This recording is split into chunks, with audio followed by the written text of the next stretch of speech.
In episode 28 of the Junior PenTester training series, we are going to go through the protocols and servers room, which is inside of the network security module of the Junior PenTester pathway of TryHackMe.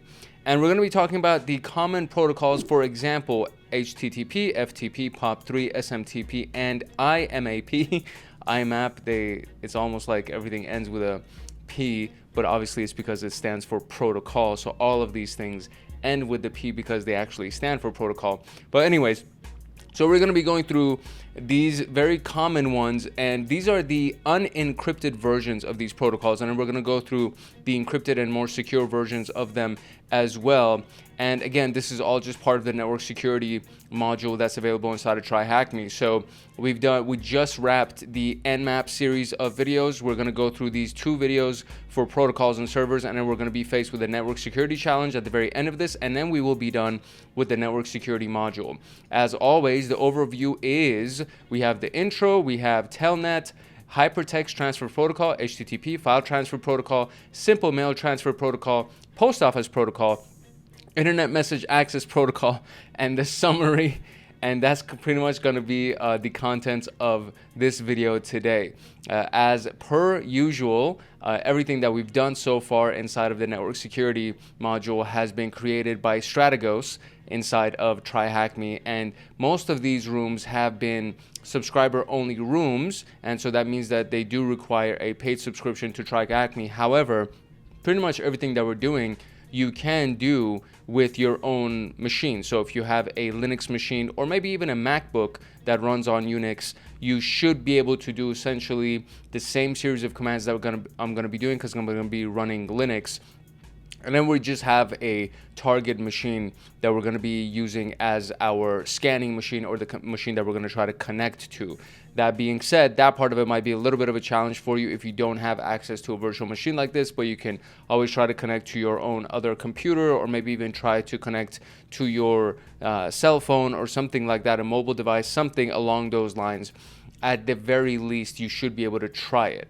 All of that being said, that's pretty much the overview for our room today, for this video today. There's going to be a quick message from Hackaholics Anonymous, our sponsor, and then from there, we're going to dive deep into the contents.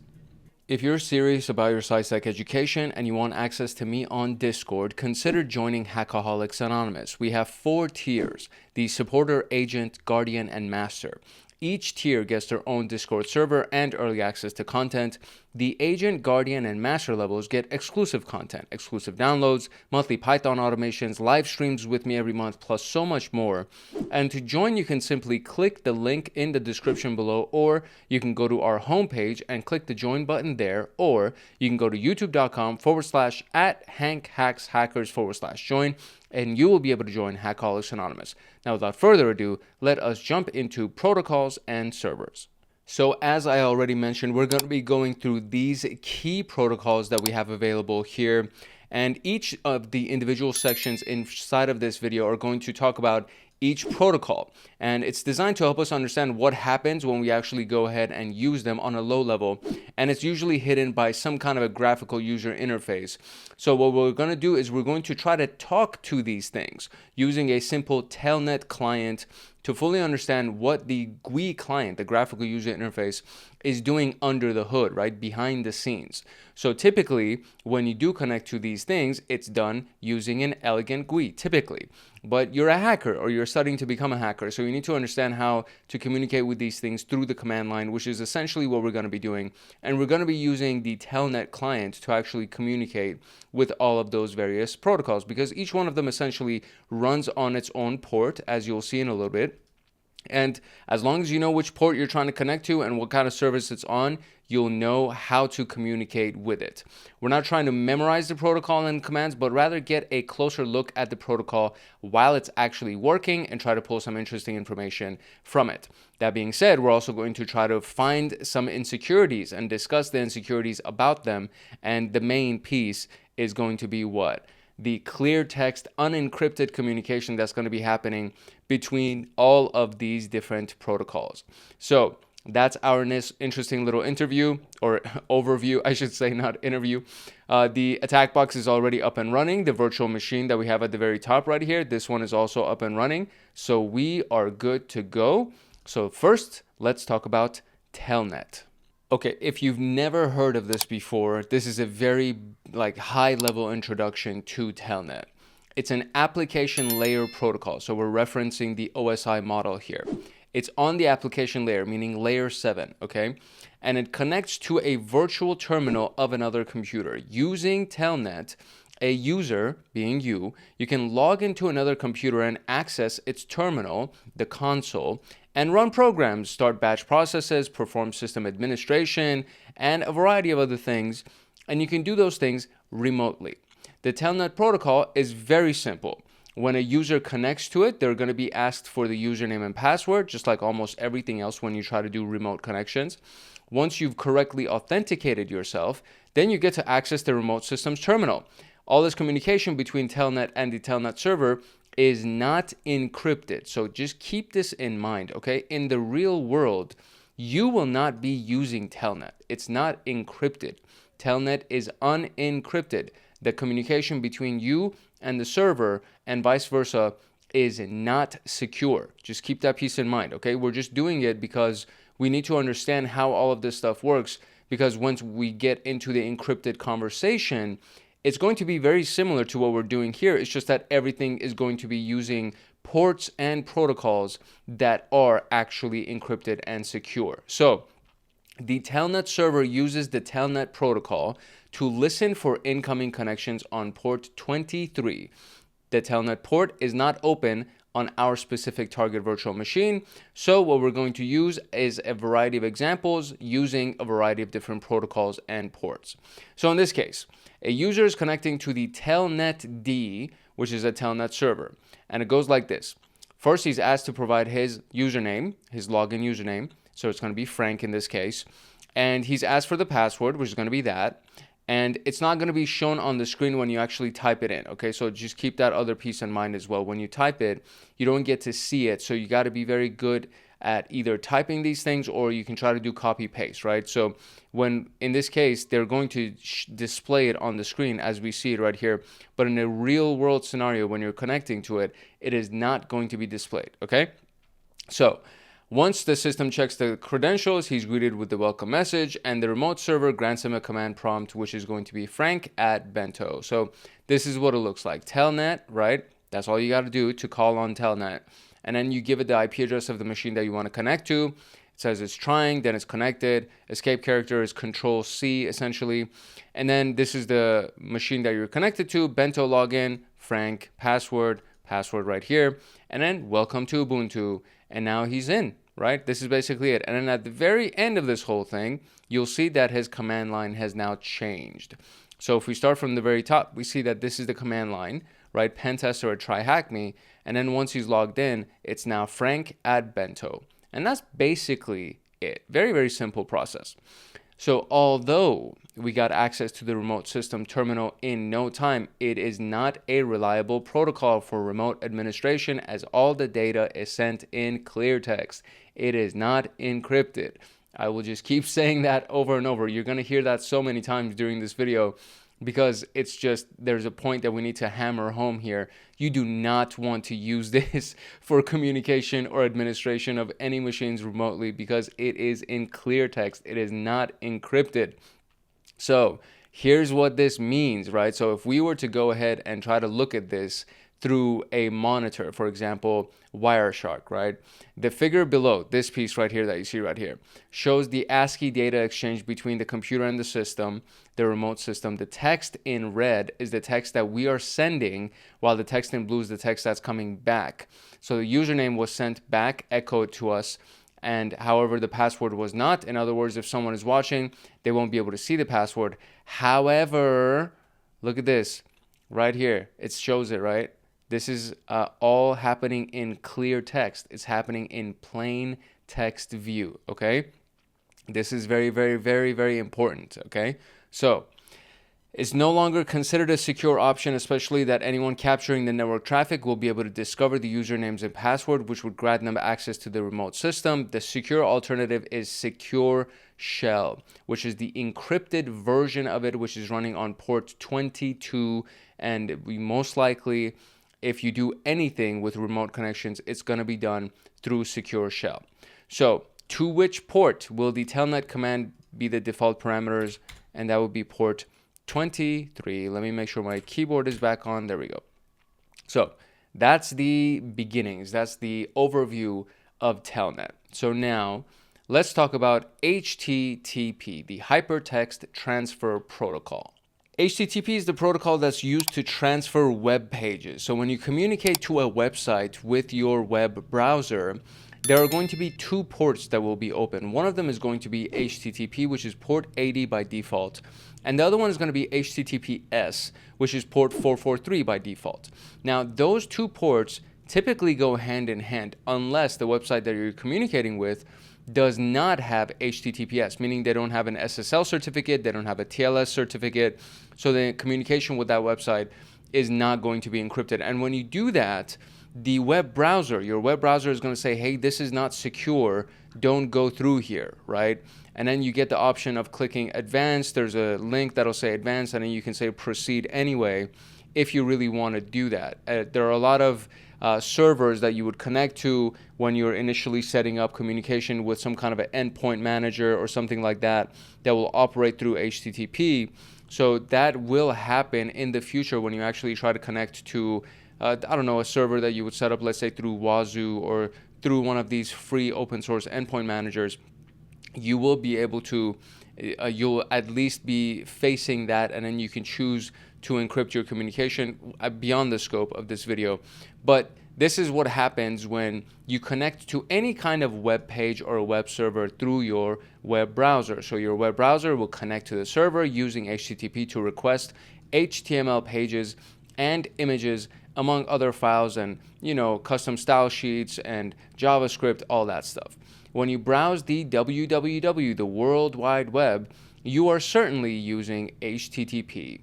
So this is what it kind of looks like when you want to request the index.html, which is the home page of any website. Usually it doesn't say index.html, you would just land on google.com, but behind the scenes google.com is going to load the index.html page, which is literally the home page of the website, right? Then the client gets the logo JPEG from there. So for example, this is what the interaction looks like. The client would be on the left, the server is on the right, and we're using HTTP. First, we make a GET request, which is a HTTP request to retrieve the index.html page. The server sends it to us. Then we make another GET request to retrieve the logo, and the server will send it. Now, in this particular case, this is done automatically because you're not going to try to retrieve the logo, right? First, you're going to retrieve the web page when you actually just go to the home page. And then there's another request that's made simultaneously to retrieve the logo as well.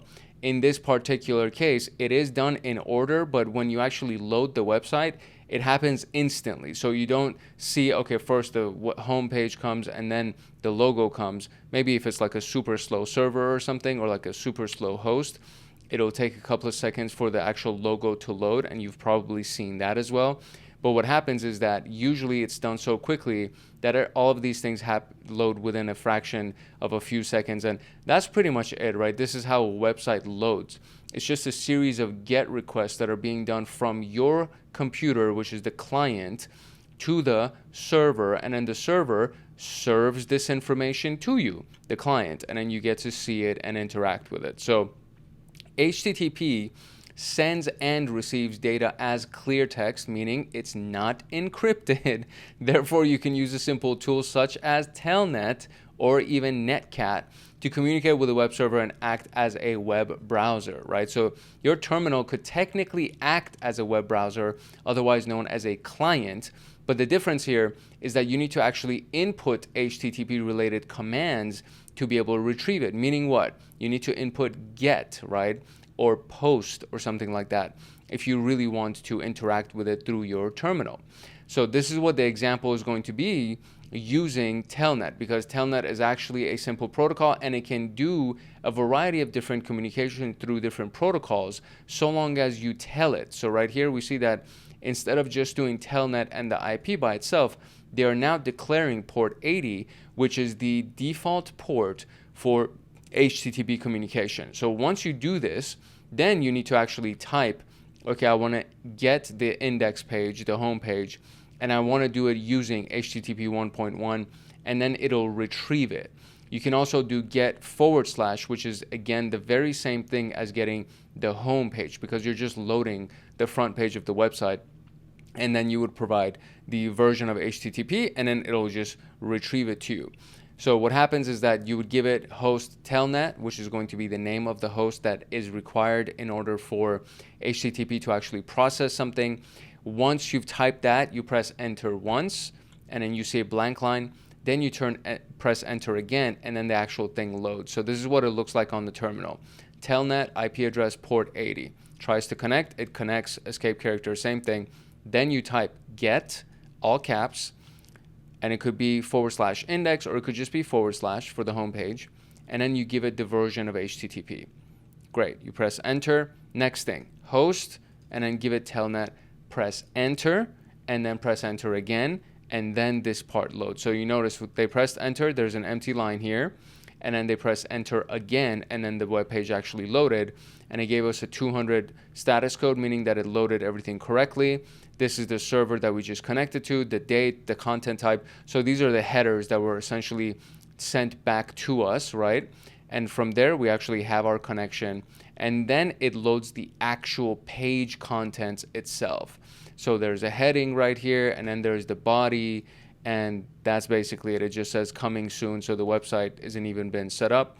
It just says in the title, which is going to be what you see right up at the top. So this, what you see right here, the TryHackMe protocols and servers, that's the title, right? And so this is what's actually loading right here. Welcome to my web server is what would be loading inside of the tab at the top. And it's also probably the title that's actually loading on the screen as well. And from there, we get to see the H1, which is actually the header on the website. And it's inside of the body portion of this, and it's going to be loading and just saying coming soon. So if you were to visit this, and I'll visit it in the web browser just so you can kind of see the difference, but that's basically what it would load for you onto the screen. So what's of interest to us is that the user needs to only type a couple of commands to get the page that they need. This would be the command itself followed by the host, and then they get it, right?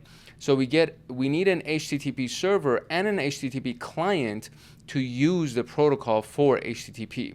The web server will serve a specific set of files to the requesting web browser, which is the client.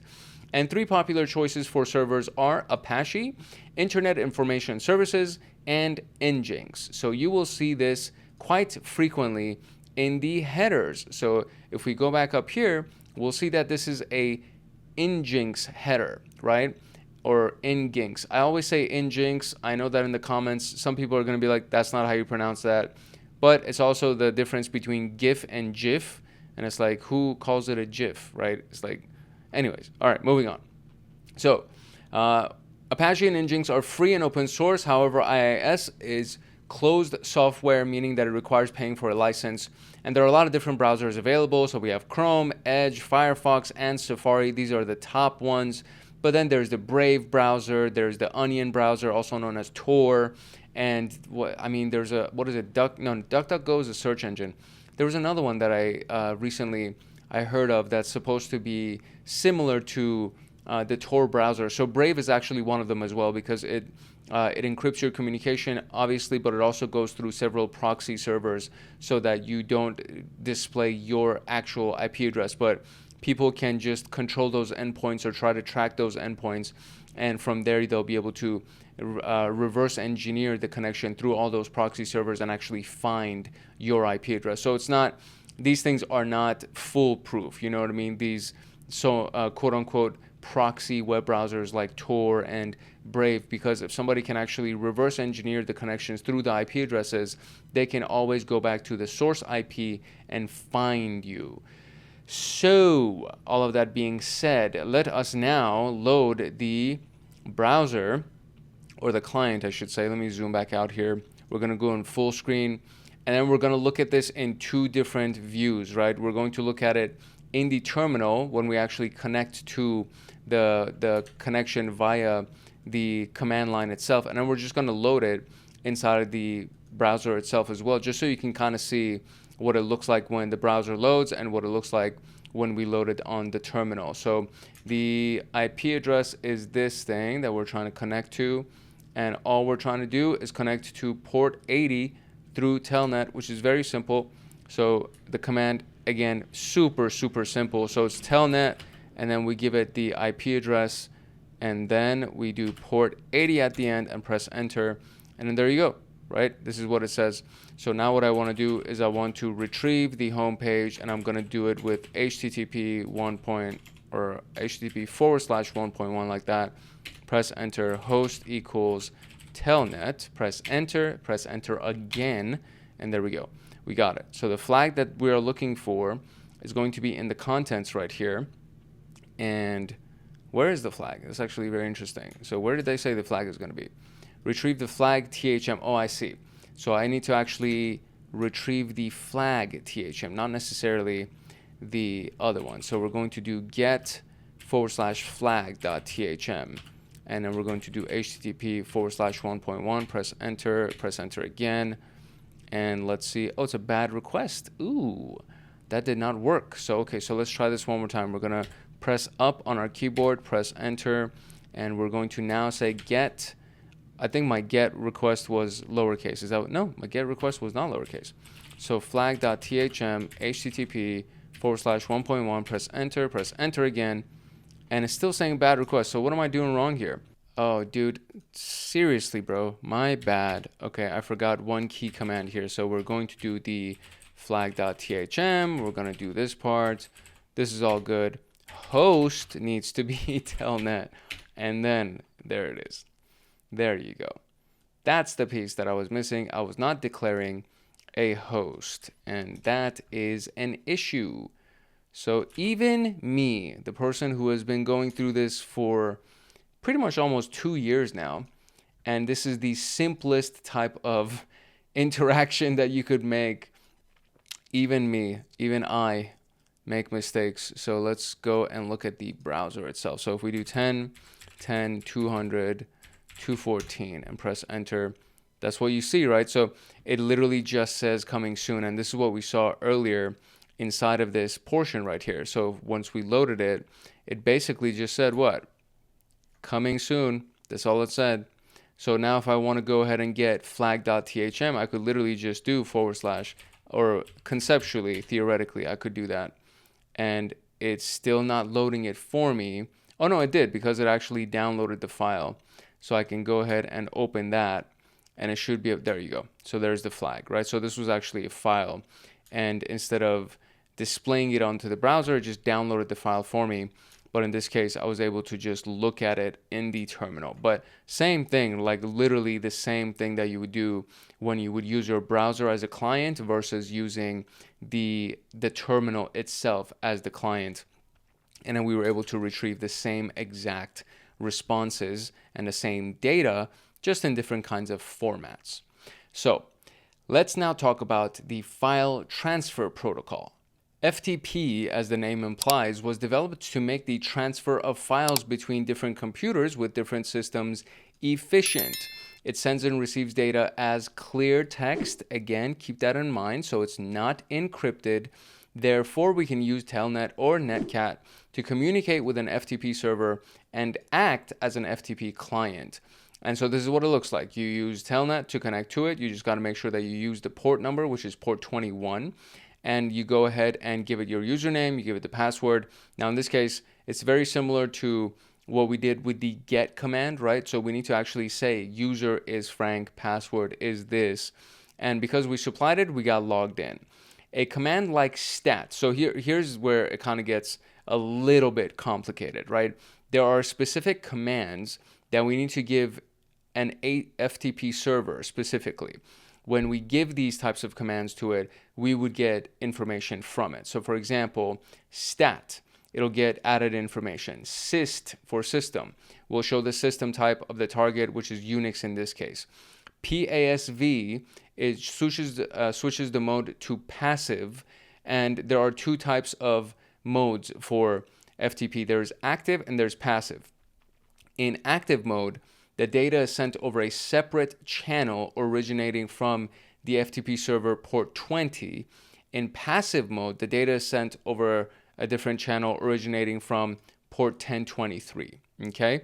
The command type A switches the file transfer to ASCII, while type I switches the file transfer to binary, but we can't transfer a file using a simple client like Telnet because FTP creates a separate connection for file transfer. So this is just what it looks like when you connect to it, right? Telnet, IP address, and then you give it the port, which is 21 by default for FTP. We get to this point, which is very similar to everything else that we've done. Then we give it a user and Frank, and then the server responds, okay, specify the password. We give it the password, and then it responds login successful. Then you do syst, for example, just so you can get the system type. You do passive to enter passive mode and communicate via the port that we talked about before. Type A switches to ASCII mode, and then you get statistics, right? So for example, the server status connected to this, logged in as Frank, type ASCII, no session bandwidth limit, etc., etc. And then the end of status, and then we can just do quit, and it'll tear down our communication, and the connection is then closed. So this is what the contract looks like, or the communication looks like. We establish a control channel and a data channel through our initial connection request, and we go ahead and get that. Considering that this is a sophisticated type of data transfer, we can use an actual FTP client to download a text file, and you would do that using FTP in this case, right? So you would no longer do Telnet because Telnet is not used for file transfer. And then you do FTP, it's connected, the name would be this guy, and then please specify password. Password would be that, login is successful, remote system type is Unix, etc. And then it actually turns our command line into an FTP command line. So it goes from the PenTester at TryHackMe, and it actually turns it into this. And now you can actually use a command like ls, for example, and it'll start retrieving the data for you. So it'll say, okay, this is what's inside of this location. There's a readme.txt file inside of where you are. You can do ASCII, and it'll switch it to ASCII mode. Then you can get the readme.txt file, which will retrieve that information for you, and it starts reading the information that's inside of the readme.txt file. 9 bare line feeds, file might not have transferred correctly, transfer complete, and then we now can exit, and then we should have access to this txt file on our local machine, right? So you did a GET request. It's not the GET request that we did with Telnet that it displayed it onto the screen for us. It's a GET request to retrieve the file, to download the file, and then it says transfer complete. So now it's actually been received, right? And then from there you get to exit and then go ahead and look at the file. So remember, FTP is a file transfer protocol. So you use it to transfer the file. So when you do a GET request using FTP, you are downloading a file, you're transferring a file from the remote server to your local machine. FTP servers and FTP clients use the FTP protocol. There are various servers available and software, and you can use VSFTPD, ProFTPD, UFTP, and these are just some of the software examples that can be used for that. For FTP clients, in addition to the console that's found in Linux, you can also use an FTP client that has a graphical interface. For example, FileZilla. I used to use FileZilla a lot when I was actually creating my own websites, and I was doing it back and forth communication between my hosting and my actual local machine, and I had to use it to transfer back and forth. And then you need to actually go ahead and configure the FileZilla connection to retrieve the data from the IP address that is your website, and then send data to it, and you need to connect it to your actual file system for your website. And it was an interesting time. Nowadays you can just use something like WordPress, and all of those things will be done for you, and you can just drag and drop a picture into WordPress, and it uses the FTP client that is pre-installed into WordPress to transfer the file into your hosting so that it actually shows up on your website. So we have definitely evolved, but this is something that still exists. So you can use FileZilla to actually go ahead and transfer files back and forth and connect to the file server for your website. Some web browsers also support the FTP protocol, so there are a lot of different ways to communicate with it. But because it sends everything in clear text, again, this is an easy target for attackers. So we don't want to use FTP. We want to either use FTPS or SFTP, which is the encrypted versions of the file transfer protocol, so that nothing can be seen in clear text. So all of that being said, let's now connect using the FTP client to connect to the virtual machine and recover the flag file. What is the flag? So the username is Frank. The password is this right here. So we're going to go ahead and connect to the same IP address, I want to say, using the FTP client in this case. So now what we're going to do is we're just going to do this, right? It's going to say FTP, and then we'll do 10, 10, 200, 214. No port is required. So now it says name. So the name is going to be Frank. We're going to press enter, and it says password. I wonder if I could just paste the password. Hopefully that works. Paste, press enter. Okay, great, it worked. So it doesn't display it onto the screen the way that it did in the documentation, but it did work. I was able to paste it. And now, as you can see, I am inside of the FTP client. So I'm going to do ls, and it says there's a flag, FTP flag, and I wonder if I can just do, I have to do ASCII first, I think. So switch to ASCII. Now I'm going to do get, and then FTP underscore flag.thm, and transfer complete. So we got it. So now we can do quit, and now we're out. So if I do ls, now look, we can see the flag right here. So we can just do something like concatenate, and we'll do FTP flag.thm, and there is the flag. Nice. Sorry about the noise in the background. It seems like my neighbors just wait for me to start recording to bring out their loud freaking bikes. And they're like mini bikes. They're such small bikes, but they make these unbelievably annoying noises. And I don't know if it actually captures in the recordings. I don't really listen back to the recordings when I do the edit. I just remove all the extra chunks and upload it. So I always have to apologize just in case you can't hear it and just in case it's annoying. It annoys me. So okay, moving to the simple mail transfer protocol, also known as SMTP. SMTP is for email, so mail transfer, right, as the name implies. Email is one of the most used services on the internet, and anytime you connect to your email account, whether it's through Gmail or through Outlook or Exchange or anything of that sort, email actually goes back and forth between the SMTP protocol as well as the POP3 protocol. So there are a lot of configurations for these things. For instance, you may set up an email system to allow local users to exchange emails with each other with no access to the internet. So local users being you're on the same subnet. But we're going to consider the more general setup where different email servers connect over the internet. So email delivery over the internet requires various components. You have the mail submission agent, you have the mail transfer agent, the mail delivery agent, and the mail user agent. So these four terms actually are pretty straightforward, right? They serve different purposes, but they work in congruence with each other, in tandem with each other. So let's zoom out a little bit. So you have the mail user agents, which are the end devices that you can see right here. The mail user agents connect to the mail service agents, and then the mail service agent and the mail, what's the other one? The mail delivery agent. So the mail submission agent, I should say, not service.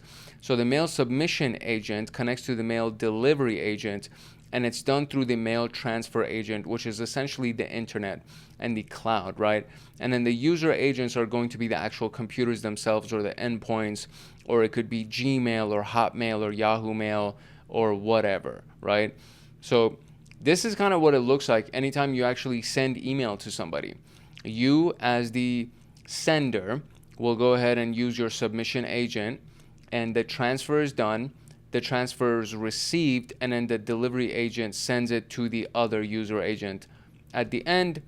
And that's basically what it looks like. So way to complicate something as simple as sending email. But okay, so the figure shows this, right? The user agent, I basically just explained all of this, or an email client, right? The user agent is an email client, and it has an email that's sent. So it uses the mail submission agent to send its message. The MSA receives the message, checks for any errors before transferring it to the mail transfer server, commonly hosted on the same server. And then the transfer agent will send the email to the mail transfer agent of the recipient. And then that functions also as a mail submission agent when they're sending something to you. So a typical setup will have the MTA server also functioning as a mail delivery agent as well. And the recipient will collect it from the MDA using their own email client, which is their user agent. So if it sounds confusing, it should not be confusing, but let's simplify it even more. You want to send a postal mail, right? So you being the mail user agent, you want to actually send physical mail. The post office employee, the mail submission agent, checks the postal mail for any issues before the local post office, the transfer agent, accepts it. Now, the local post office checks the mail destination. They send it to another post office that's on the receiving side in the correct country. The post office in that side delivers the mail to the recipient's mailbox, which is another mail delivery agent. And then the recipient uses their mailbox, right? They check their mailbox to receive their mail, which ends up being the mail user agent on that side. That's basically it. It's not complicated, right? So in the same way, we need to follow a protocol to communicate with an HTTP server. We would do the same thing to communicate with an MTA or an MDA, right? So the simple mail transfer protocol and the post office protocol version 3 or internet message access protocol, all these are used, or any of these can be used to communicate with these servers. So we explained the SMTP in this task and elaborate on POP3 and IMAP in the following two sections. So the SMTP is used to communicate with an MTA server because it uses clear text where all commands are sent without encryption. Again, we can use a basic Telnet client to connect to the SMTP server, and it can act as a mail user agent or an email client for us. It listens on port 25 by default. To see the basic communication, we use Telnet to connect to it, and then we do something like hello hostname and then start typing. So Telnet, give it the IP address, give it the port, which is 25 for SMTP. It tries to connect, and it connects, right? And bento local domain is a bit da-da-da-da. Hello Telnet is what we're sending, and then mail from, etc., recipient to, etc., the data, and then end data with a dot right there. Subject was send email with Telnet, hello Frank, yada, yada, yada. You got to end it with that dot just by itself on its own line. And then, okay, you queued it as this one. So that's the ID for the mail that's going to be sent. And then you can do quit. And then that's it. You just sent the mail, right? It's not crazy. It's not a complicated process to be able to do this. Hello is with one L, by the way. So that's another thing that we need to keep in mind. It's not something that they typed incorrectly. After you do that, you can do the mail from and recipient to indicate the sender and the recipient. Where we send the email message, we issue the command data and then type the message. And then you can do the dot, this piece right here at the very end, or just enter dot enter, right? To put it in simpler terms, which is what you see right here. After they do this line, the body of the email, they press enter, they're on a new line. There's a dot, and then you press enter again, and that signifies the end of the body of the email, and then it actually starts sending it. So we don't need to memorize these things because the console output is just to understand and explain what a typical mail client will do when it uses SMTP. And it's very rare that you're going to use SMTP inside of a command line interface to send email. But what we're going to do now is actually display this in the exercise to retrieve the flag for this, right? So we're going to connect to the SMTP port of the target virtual machine, and what's the flag that you can get. And I don't think I even need to do a mail from and a recipient to. I think I just need to connect to it, do hello Telnet, and then do data, and then go ahead and start sending something to homeboy. And I don't think it even, I don't think it even requests any kind of body or anything. So we could probably just send like an empty body. So let's see if we can actually do this right here. So we're going to do the same thing, but we're just going to do it on a different port.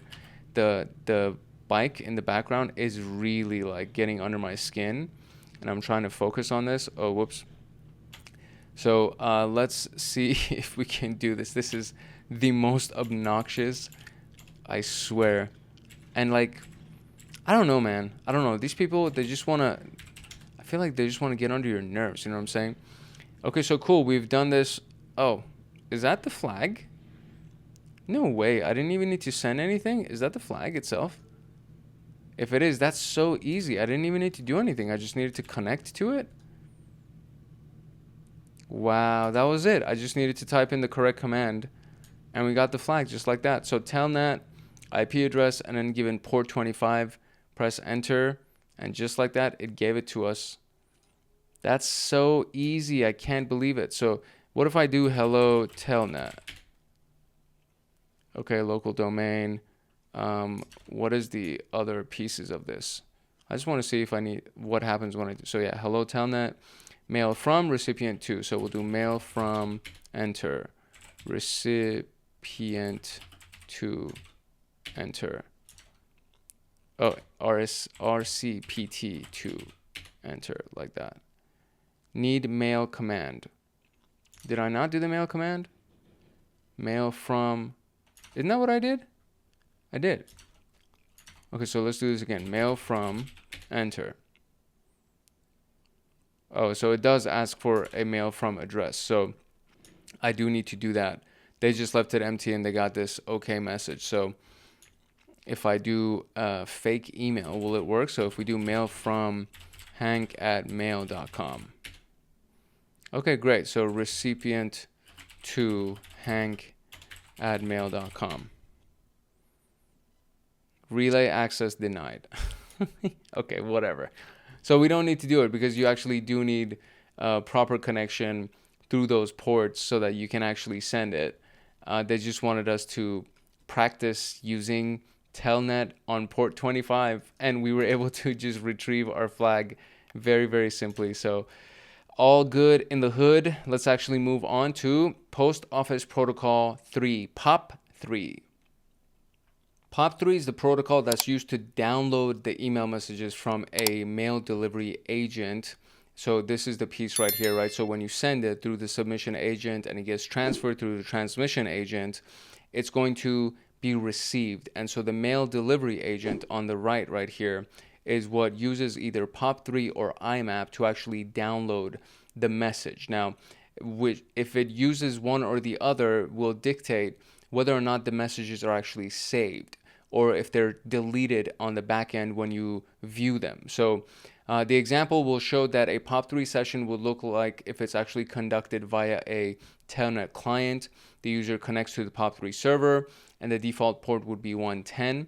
Authentication required to access the email messages. The user authenticates by providing their username and password, and then using the command stat, we get the reply OK179. And based on the RFC, the request for comments code 1939, a positive response to this has to be okay, and then it gives you a number, right? The NN is the number of email messages that are in the inbox, and the MM is the size of the inbox. So one message, 179, would be in octets or bytes. The command list will provide the list of the messages, and RETR1 will retrieve that message. So if you have 5 and you do RETR3, it'll retrieve the third message in the list. So we don't need to memorize all these things. It's just kind of to display the overall process here. So this is the connection right here, and you see that the connection is done, and then it says okay, right? So you got that, excellent. Username and then password, and then it says okay, one message, and then 179 being the size of it. And you can do again stat, and it gives you 179. You do list, and it lists it for you, 179, and then you return 1, and then this is the actual body or the contents of the email. So from mail server to Frank, sending email with Telnet, hello Frank, and then you just do quit, and it's it. That's it. It's done. So the commands are sent in clear text again because it is unencrypted, right? As the username and password are sent in clear text, any third party watching this can steal the login credentials. So in general, your mail client will connect to the POP3 server, authenticate and download the messages, and the communication will be hidden behind a sleek surface. Similar commands will be issued as shown in the Telnet session above. So even when you use Gmail or Yahoo or whatever, it still uses POP3 to actually do this. It's just that you don't get to see what's going on behind the scenes because you're using a nice graphical interface. So based on the settings of the default settings, the mail client will delete the mail message after it downloads it. So this is the key about POP3. The default behavior can be changed from the mail client settings if you wish to download the email again from another mail client. Accessing the same mail account via multiple clients using POP3 is usually not very convenient, as one would lose track of read and unread messages. So to keep all the mailboxes synchronized, we need to consider something like IMAP, right? So POP3 is kind of like the outdated. Both of them are technically outdated, but the POP3 would be the the premium, not premium. The Primo, maybe? I think that's the word that I'm looking for. It's like the predecessor. There we go. It's the predecessor. There we go. So we're going to connect to this port on the POP3 port, which is 110, authenticate using Frank and his password. And what is the response that you get from stat? So let's go here and do that communication. So we will do telnet, and we will give it the port, or excuse me, the IP, and then we give it the port, which is 110. There you go. Hello there. So user is going to be, what was the format of this? Do we need a colon? We do not. So it's user capitalized and then Frank capitalized. And let's copy the password. Make sure that we got it. So let's backspace here. User caps lock is going to be Frank.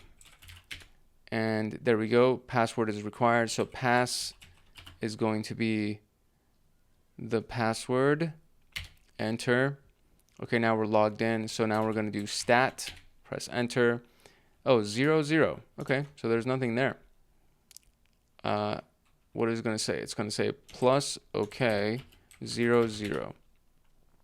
Cool. How many email messages are available to download via POP3 on that thing? And the answer is 0 because there was nothing. All right, so let's do IMAP now. So as we mentioned earlier, IMAP is more sophisticated than POP3. So we can say POP3 is the basic version, right? IMAP makes it possible to keep the email synchronized across multiple devices and mail clients. In other words, if you mark an email message as read when checking your email on your smartphone, the change will be saved on the IMAP server, the mail delivery agent, and replicated on your laptop when you synchronize your inbox. So if we look at the same IMAP commands in the console output, we'll use telnet to connect to the default port, and then you would use the login, username, and password all on one line with one entry. And it requires each command to be preceded by a random string to be able to track the reply. So we added C1 and C2 and so on. Then we listed our mail folders using the list, double quotes, so nothing in the middle, and then double quotes with the asterisk in the middle before checking if we have any new messages using examine inbox. We don't need to memorize these commands. However, we're simply providing the example below. So telnet, and it's going on 143, which is the IMAP port. It does the connection, right? There you go. And then C1 is login, and then Frank and his password. Cool. Okay. Now you've gotten the communication. Contact your mail admin because there's some kind of a notification initialization. And so we say, and then it finishes with C1, okay, login. So this is all the response that you would get from this first command, the C1 command. Then you'll do C2 and then you give it a list and then it says, okay, C2 completed, right? So it says inbox, trash, drafts, templates, sent. And then these are the various boxes that you have, basically the various inbox types. So you have your trash and your drafts and etc. So cool, examine inbox, right? And then it says, okay, so here we go, no permanent flags, etc. There you go, there you go. Okay, C3, okay, right? So it examined the inbox and there was nothing in there, right? Because we checked already and it said there was nothing in there. So 0 exists and 0 recent, and then that's it. And then so now we're going to do C4 logout, and it says C4 OK logout. So you do need to do I think probably the most convenient way to track your commands would just to do the C1, C2, C3, etc. And that would be it. So IMAP sends the login credentials in clear text because we already discussed that none of these protocols are going to be encrypted. So if anybody that's watching this will be able to know what Frank's username and password are for his email. So what's the default port for this? It's going to be 143. And that's basically it. We didn't even need to run it because we already know that there's nothing inside the inbox for Frank on his the IMAP on his POP3 and the ICMP. Was it ICMP? Right? No, it was SMTP, my bad. So SMTP and POP3 and IMAP essentially did pretty much different portions of the same concept for us, which is mail delivery and mail receipt. So that being said, we are officially done with our initial protocols and servers conversation. So pretty easy. Hopefully that was painless. So in summary, we covered some of the more common protocols that exist in the world of networking in general, and we're talking about network security.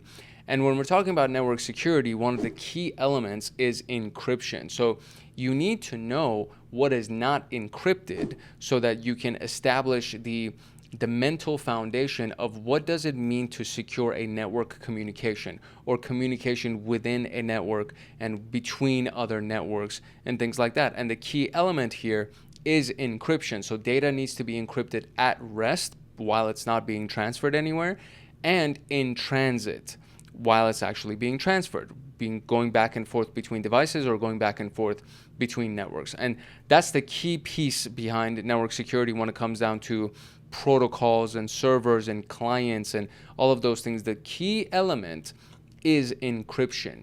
Is the communication between these guys secure, right? And there are other protocols, there are other ports and protocols that are really good targets for attackers, or popular targets among attackers. For example, server message block is one of them because it provides access to shared files and printers between networks. And we only talked about the ones that obviously we talked about here. So for example, we have FTP for file transfer on port 21. Again, it's what? Clear text, right? HTTP for the World Wide Web, so everything with the web browser. Again, it's clear text. It's on port 80. IMAP, clear text. POP3, clear text. SMTP, clear text. Telnet, clear text. So this is the key common denominator between all of these things. They are not encrypted. So when it comes down to the security of your network, you don't use these protocols, right? So we went through all of this just to come to the conclusion that don't use any of this, right? That's kind of the key message here. You don't want to use any of these things. So in the next room, we're going to be talking about the various attacks that are done against these protocols and servers with mitigation steps, which is basically what? Encrypt everything and make sure that you have strong passwords and all of that good stuff. So we're officially done, and we're going to click complete, and hopefully this was valuable to you. If this was indeed valuable to you, then I encourage you to like, subscribe, and turn on the notification bell so that you get notified the next time that a video comes out on this pathway, which is our Junior PenTester training series. And if you're really interested in pen testing, then I encourage you to check out the CompTIA Pentest Plus training series, which is a playlist that's being built out right here. Every Friday, a new episode comes out. I already have several episodes that are scheduled to go out on the Fridays. Of course, Hackaholics Anonymous gets premium access to them, meaning they get early access to anything that's scheduled in advance. So they get, there's a video that's supposed to be going out in 2 weeks. They get access to that already. So that's one of the very many perks of being in Hackaholics Anonymous. But then we have CompTIA Network Plus already finished. This is exclusive to HA. We have Security Plus already finished. Linux Plus is already finished. And then, of course, there is the CySec 101 playlist, which is highly encouraged. If you have not gone through that, I do encourage you to go through that, because all of the foundational and basic information that you would need to either go into defensive security or offensive security, both of those things are provided to you inside of CySec 101. And then from there, you can choose whether or not you want to go into SOC level 1, SOC level 2, security engineering, or if you want to continue with junior PenTester, or if you want to go into CompTIA Pentest Plus and red teaming and all of those other things. So all of this is available to you. If you want to go ahead and search for something in particular, you can just use this search box right here and go and search for something like, what do I search for? I'll search for Splunk, let's say. Let's say you want to learn more about how to use Splunk, which is a very powerful SIM tool. It's an industry standard, really, really great tool.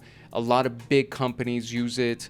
I think most big companies use it, and it's on the same level as QRadar from IBM or the Google Chronicle, I want to say. I think that's the name of their SIM, but Splunk is one of the most popular, and it's a security information and event manager tool.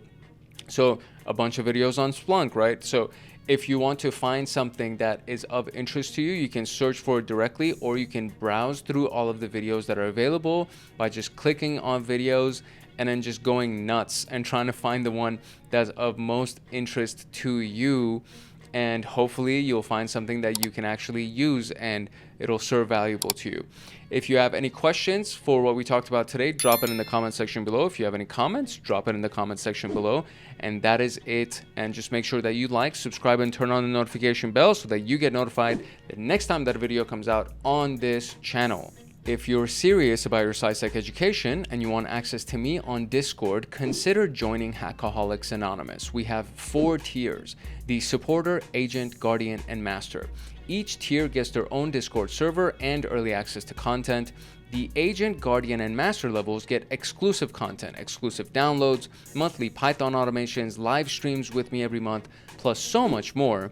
And to join, you can simply click the link in the description below, or you can go to our homepage and click the join button there, or you can go to youtube.com/@HankHacksHackers/join, and you will be able to join Hackaholics Anonymous.